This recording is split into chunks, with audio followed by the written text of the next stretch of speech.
नमस्कार विद्यार्थी मित्रांनो, बघा सर्व नोकर भरतीच्या परीक्षांसाठी हा खूप महत्वाचा व्हिडिओ आहे। याच्यामध्ये आपण पूर्णांकयुक्त अपूर्णांकाची बेरीज खूप कमी वेळात कशी करायची ते आपण बघणार आहोत। बघा मित्रांनो, सर्व पूर्णांकयुक्त अपूर्णांक आहेत, याचं आपण कन्वर्जन करीत बसायची गरज नाही। डायरेक्ट पूर्णांक घ्यायचे, त्यांची बेरीज करून साईडला ठेवायचं। बघा 2 आणि 3 5, 5 आणि 5 10, 10 आणि 6 16, पूर्णांकाची बेरीज किती आली? 16 आली। आता उरलेले अपूर्णांक आहेत त्यांची बेरीज करू। 1/2 अधिक 1/3 अधिक 1/4 अधिक 1/5, पुन्हा हे याच्यामध्ये मिसळून टाकू आपण।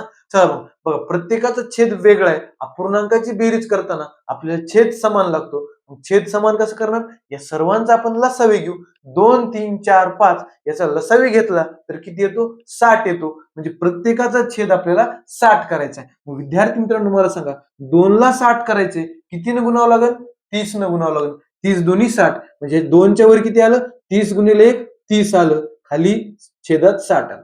पुन्हा अधिक 3 ला 60 करायचं, कसं? 20 त्रिक 60, खाली 20 ने गुणलंय, वरी पण 20 ने गुणा, 20 1 20, खाली 60। पुन्हा अधिक 4 ला 60 करायचे, 15 चोक 60, मग काय येणार? 15/60 येणार। पुन्हा 5 म्हणल्यावर 12 पंचे 60, म्हणजे खाली 60 होणार छेद आपला, आणि वरी 12 1 12, सर्वांचा छेद समान झालाय। अंशाची बेरीज करू शकतो। अंशाची जर बेरीज केली तर किती येते बघा? 77 बेरीज येते। 77/60 आलं, आणि इकडे आपले पूर्णांक किती होते? 16।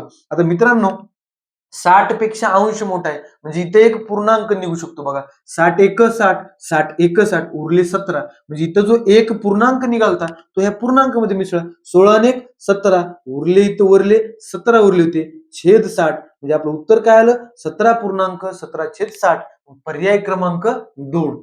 धन्यवाद।